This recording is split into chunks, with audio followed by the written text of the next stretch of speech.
Hello everyone, আসসালামু আলাইকুম। সবাই কেমন আছেন? আশা করি সবাই ভালো আছেন। আজকে নতুন ভিডিওতে সবাইকে স্বাগত। আজকে দেখেন আপনাদের সামনে কি একটা পাতা নিয়ে আসলাম। তো এই পাতাটা আপনারা চিনেন কিনা জানি না। তো এটাকে আমরা কুচিলা পাতা বলে যে থাকি। তো এই পাতা দিয়ে যখন শুটকির ঘাঁটা করা হয় তখন এটা খেতে কিন্তু খুব টেস্ট হয়। আর এই পাতা কিন্তু একটা ঔষধ। এটা কিন্তু আমাদের শরীরে খুবই উপকার করে ব্যথার। তো এই পাতাটা যদি আলু দিয়ে ভাজি করে খান তাহলেও টেস্ট হয়। আর এখন আমি এই পাতাগুলো ভালো করে ধুয়ে পরিষ্কার করে নিলাম। তো পাতাটা আপনাদেরকে দেখানোর জন্য পাতাটা আমি ঘুরিয়ে ঘুরিয়ে দেখালাম। তো যদি অনেকে খেয়ে থাকেন, যদি কেউ চিনে থাকেন তাহলে কমেন্ট করে জানাবেন। আর এদিকে আমি পাতাগুলো চিকন করে কুচি কুচি করে নিলাম। আর পাতা কলার শেষ হলে আমি এ পর্যায়ে 4টা শুটকি ভালো করে ধুয়ে নিলাম।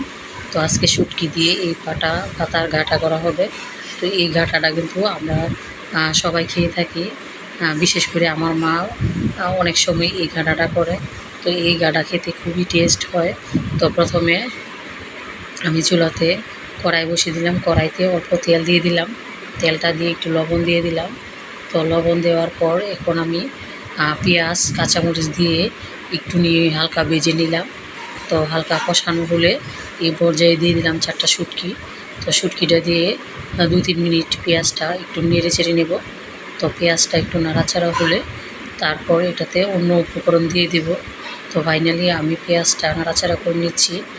আর এদিকে দেখেন চামচটা সরিয়ে এখন আমি দিয়ে দিব হলুদ, মরিচ আর লবণ। তো হলুদ, মরিচ, লবণ দেওয়া শেষ। এই পর্যায়ে একটু পানি দিয়ে দিব। তো পানিটা দিয়ে দিলাম। তো এখন ভালো নাড়াচাড়া করে আমি শুটকিটা কষিয়ে নেব। তো এভাবে শুটকি রান্না করলে আপনি চেটেপুটে 1 প্লেট ভাত খেতে পারবেন। তো আমি আজকে এই রান্নাটা করতেছি, এটা রাতের খাবার। তো রাতে ডিনার করবো সবাই শুটকির ঘাঁটা আর খুদের ভাত দিয়ে। তো আমরা কিন্তু গ্রামের মানুষ আর গ্রামের মেয়েরা আমরা সবই খেতে পারি। শাক সবজি, লতা পাতা, মাছ, মানে হারাম যা আছে সব খেতে পারি, কিন্তু হারাম বাদে। তো এদিকে দেখেন আমি পাতাগুলো শুটকিটা যখন কষানো হয়ে গেল এখন দিয়ে দিলাম আমি কুচিলা পাতা। তো এই কুচিলা পাতাটা দিয়ে ভালো করে এখন নেড়ে চেড়ে পাতাটা ম্যাশ করে নেব। তারপর একটা ঢাকনা দিয়ে ঢেকে রাখবো 5 মিনিটের জন্য। তো ফাইনালি এদিকে দেখেন আমার পাতাটা গরমে দেওয়ার পরেই কিন্তু মিশে গেছে।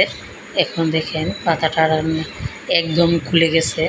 তো আমার ঘাঁটাটা করা শেষ, পানিটুকু শুকিয়ে গেছে। এ পর্যায়ে আমি ঘাঁটাটা নামিয়ে দিব। তো প্রথমে বাটিতে নামিয়ে নিচ্ছি। তো নামানো শেষ হয়ে গেলে তারপর আমি পরিবেশন করার পালা। তো আমার কাছে কিন্তু এই কুচিলা পাতার ঘাঁটা আমার ছেলে মেয়ে সবাই খেতে পছন্দ করে, প্লাস আমিও পছন্দ করি। তো ফাইনালি আমার রান্না বান্না শেষ। তো দেখেন, আর আমার ভিডিওটি যদি ভালো লাগে একটা লাইক কমেন্ট শেয়ার করে আমাকে আরও উৎসাহিত করবেন। আমি নতুন বলে আমার ভিডিওটিকেও ধাক্কা দিয়ে সরিয়ে দেবেন না, না টেনে পুরো ভিডিওটি দেখতে থাকুন। ধন্যবাদ সবাইকে। আসসালামু আলাইকুম।